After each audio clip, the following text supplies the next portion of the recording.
Our region's business is sponsored by PNC for the achiever in us all, and by Fregasso Financial Advisors. How different could your life be? Fee-based investment management securities offered through LPL Financial, member FINRA SIPC. Our region's business, innovation, transformation, momentum, improving our communities and driving technologies that will shape our region for generations. The collaboration that brings vitality, prosperity, and life to living. Stay with us for the coming half hour as we examine in depth our region's business. Now, here's your host, Bill Flanagan.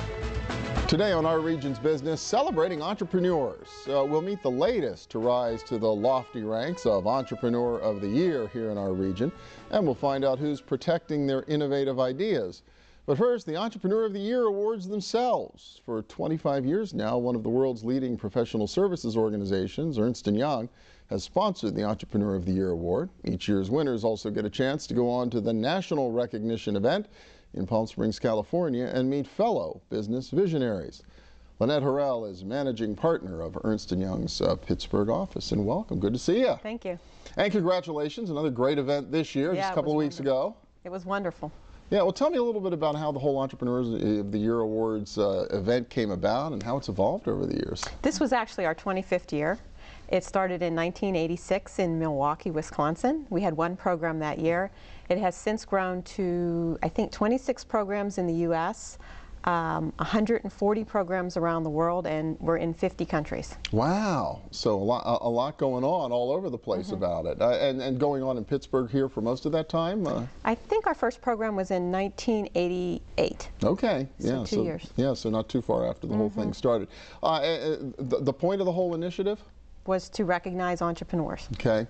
And just really celebrate their success stories. That's correct. When you look at the folks who've won here and been recognized over the course of the 20 plus years here in Pittsburgh, are they changing? I mean, what's your take on what's happening in terms of entrepreneurship here? Well, it's growing. The number of nominations that we have has consistently grown year over year.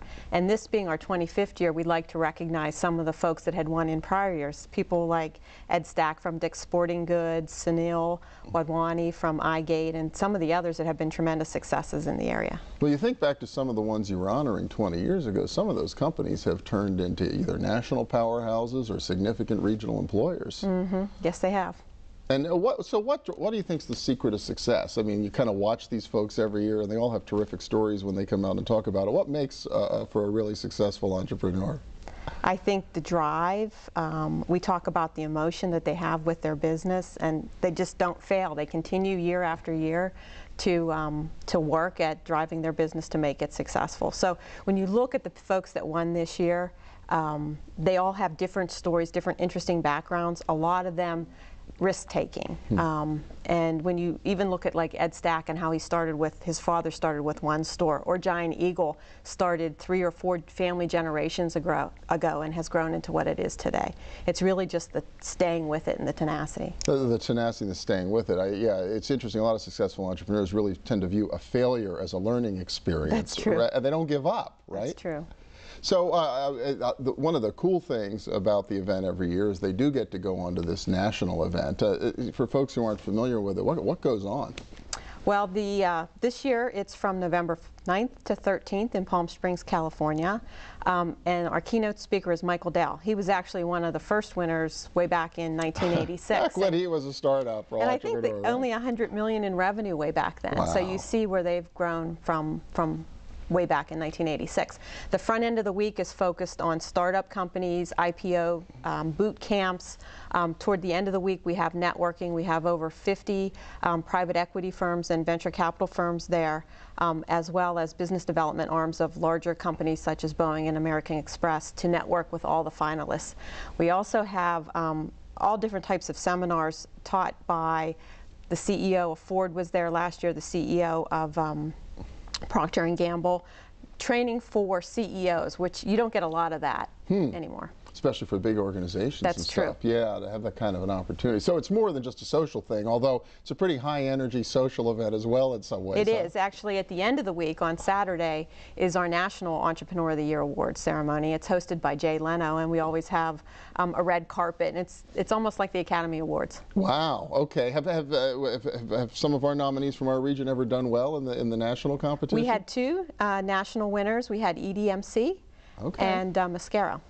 Okay. And they were both in the same year. And both in the same year. Yes. All right. Well, we got to really, do more. We'll have to put. We'll try to win that every year at the national level. That'd be really cool. That's my goal, because the winner at the national level then goes to Monte Carlo, and that's where the World Championship was. And this year it was a female, first time ever, Olivia Lum from Singapore. Interesting. Are you seeing more women entrepreneurs across the country, if not in our region? Yes, we are.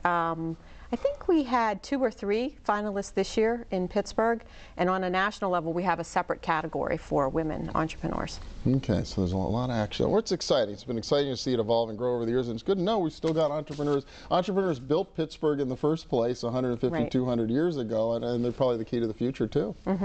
Yes. All right, well, Lynette Horrell from Ernst Young, thank you so much. Appreciate it. Yeah. Thank you. And we'll be back in a minute with a little bit more of our region's business, and we'll meet a very successful entrepreneur. Stay with us.